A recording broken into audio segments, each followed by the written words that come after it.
the massively impactful models that OpenAI builds and the front page news that they all seem to generate when they come out, it seems like a really important role to be making sure that these technologies are, as much as you can control for, not misused.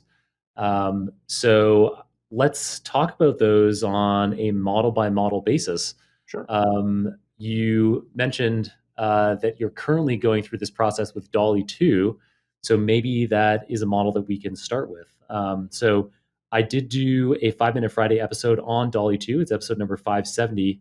If listeners want to hear kind of 5 minutes or more on what the DALL-E 2 algorithm is, but I could introduce it, but I think Miles, you could probably do a better job than me introducing what it is. Sure. So DALL-E 2 is a system for generating images. And while it's probably best known for taking in text and spitting out an image, so you say, a man walking a dog in the park, on a rainy day or something like that, and it spits out an image of that. But it can also be used in other ways, like creating a variation on an image. So you give it an image like the one I just described, and then it'll produce 10 different versions that have the kind of same vibe, same energy as the original one, but with some variations. You can also use it to modify an image. So for example, you like kind of put you kind of like put the brush over the person's head, and then you say, oh well, it's like Pikachu, it's not a person or something, and then it'll modify the image accordingly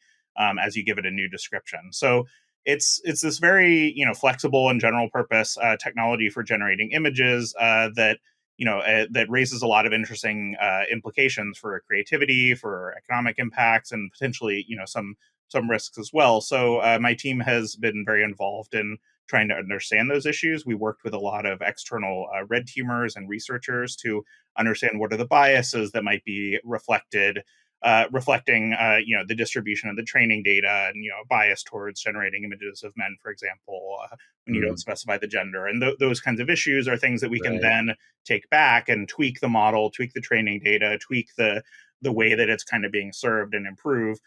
Similarly, things like filters on kind of being able to type in Donald Trump or Barack Obama or something like that. Those kinds of potentially adversarial, prompts that might be intended to create, political misinformation or something like that. Those are the kinds of, policy issues that we have to think through and have that be grounded in an understanding of what the technology is actually capable of. I think I read a while ago that one of the main ways that uh, OpenAI has tried to prevent misuse of the DALL-E 2 algorithm is by preventing real people from being generated, right? Um, Exactly. Yeah. So there are kind of two levels to that. One is sort of having the system not kind of know about specific people's faces with enough resolution to generate them. So it hmm, just isn't good at generating sort of specific people's faces. That's one level of intervention. And then there's also do you allow people to upload photos and then kind of modify those right. images. And we've kind of our policies have kind of evolved over time as we've better understood what the risks are. At first we allowed people to kind of upload a picture of themselves and then kind of modify it, but eventually we kind of concluded that that's actually one of the more risky parts of the kind of surface, because what if someone kind of uploads a picture of someone other than themselves and Of then course. portrays them in a bad situation. So Right. currently, we're allowing people to generate realistic images of imaginary people, but not either modify or generate images of real people. And we think that that kind of maps on well to what the technology is actually useful for, which is kind of creating new images, trying out new concepts, as opposed to kind of modifying images of people, which is probably better suited for something like Photoshop anyway. Right.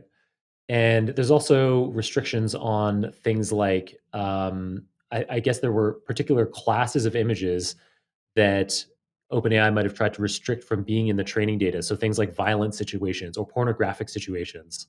Yeah, so I think a lot of making a platform like DALL-E 2 safe and like scalable to a large number of users is best done early on. So if you kind of bolt on safety at the end, it's going to be pretty difficult. But if from the early stages, it just doesn't know about sexual imagery, it just like can't generate an image of a nude person, then you don't have to be as paranoid about, okay, what prompts is someone going to put into it, what kind of adversarial, because it just isn't in the model's kind of ontology of, it just doesn't know about those things. And we found that filtering for both sexually explicit and violent images is part of making our job easier down the road.